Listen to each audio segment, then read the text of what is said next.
The countdown is on. 5, 4, 3, 2, 1.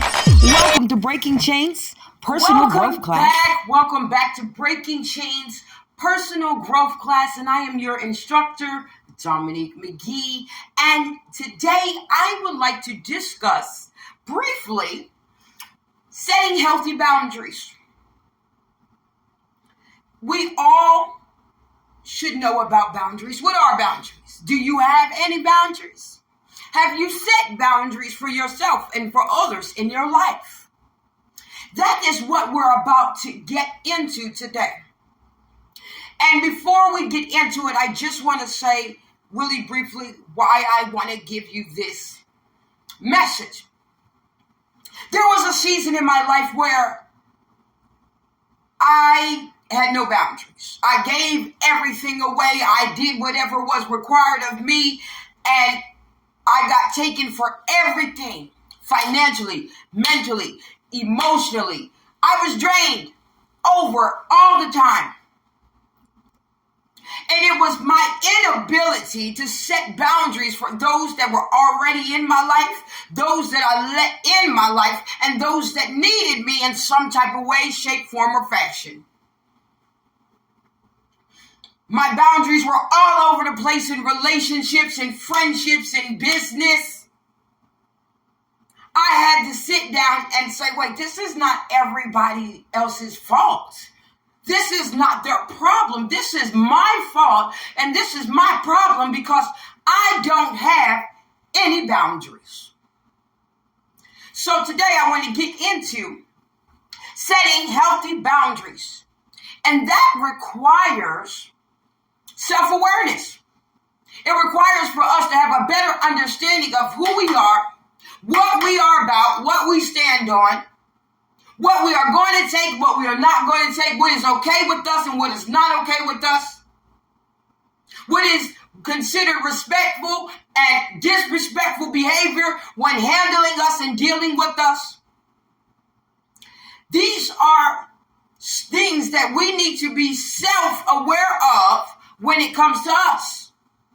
And that only comes when we have a proper understanding of our life. We need to be clear about our expectations of ourselves and others, and what we are comfortable with and what we are not comfortable with. In specific situations, setting healthy boundaries requires good communication. You have to be able to stand on your boundaries and communicate that to everybody clearly, unwaveringly. You must be able to convey it in assertiveness and clarity. Assertiveness involves expressing your feelings openly and respectfully. Hey, that's the thing we say now, right? Respectfully. Respectfully, we're about to set some boundaries. Y'all ready? Okay, let's get to it. It does not entail making demands, but it requires people to listen to you. Setting healthy boundaries requires you to assess your needs and priorities in a form of self-care. Yes. Step one, let's break this down. Step one, be clear and straightforward as possible. Do not raise your voice.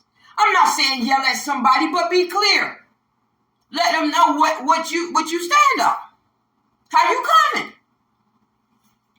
2, state your need or request directly in terms of what you like rather than what you don't want or like. Accept any discomfort that arises with the results, whether it's guilt, shame, or remorse. This third step is common for people with poor boundaries, codependency issues, and who are, people pleasers. Sometimes we have to break down some characteristics that we carry within us to better ourselves.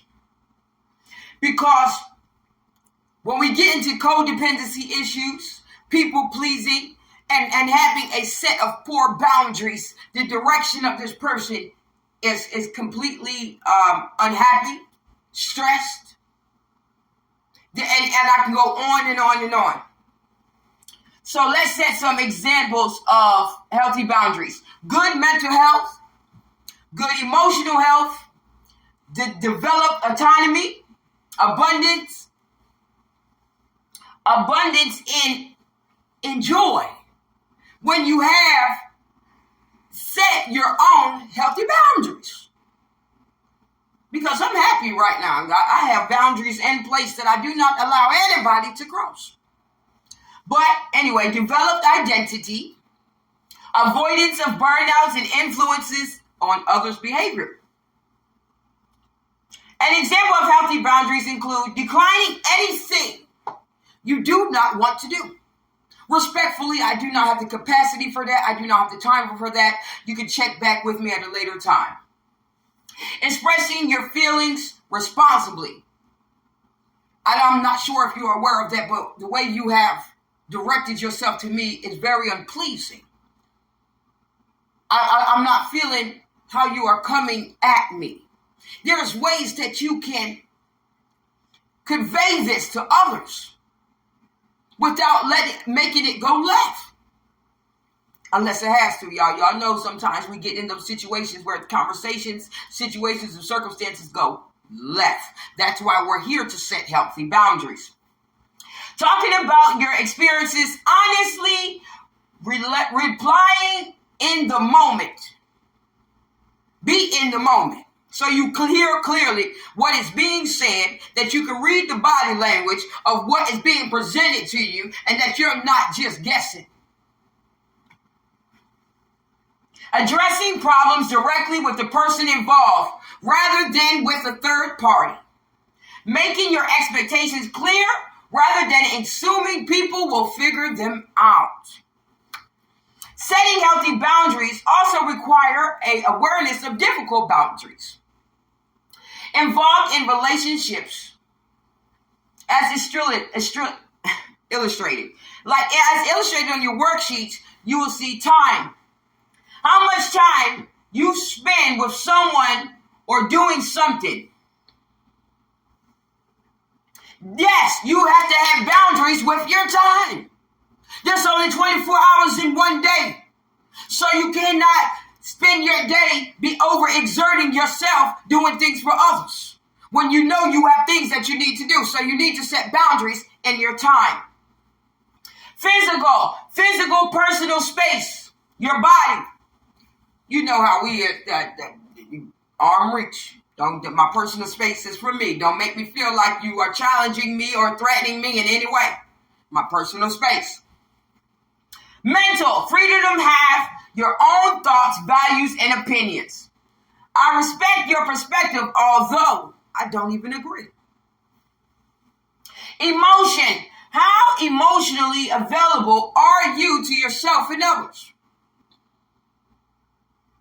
Now, you know you have to be committed to yourself. Even though we are here to care and be there for others, we must be committed to our own personal growth and development. And that has a lot to do with how we handle our emotions. Materials, monetary decisions, giving or lending to others. It is okay if you got it to give. But don't overexert yourself in this area. Set boundaries. Internal, self-regulations, energy expended on self or others. Once again, pouring all you have into someone and waiting for them to pour back. No, you got to protect your energy. You got to protect you. So set boundaries on how much you're going to pour out into others. Conversational, our last one, is topics that you do and do not feel comfortable discussing. That's a given. You don't have to engage in conversations that make you feel uncomfortable. If it doesn't suit you, excuse yourself. Excuse me, I don't feel comfortable with answering that. I don't feel comfortable having this conversation. So this is briefly our run through of setting healthy boundaries. We will go through it again in part 2. So as you go over your worksheets and you really give thought to it, think about it. Do you have boundaries? Hey, it's Director Dominique McGee. Don't forget to hit the subscribe button and the notification button. Tune in to next week's personal growth class where we are building better futures.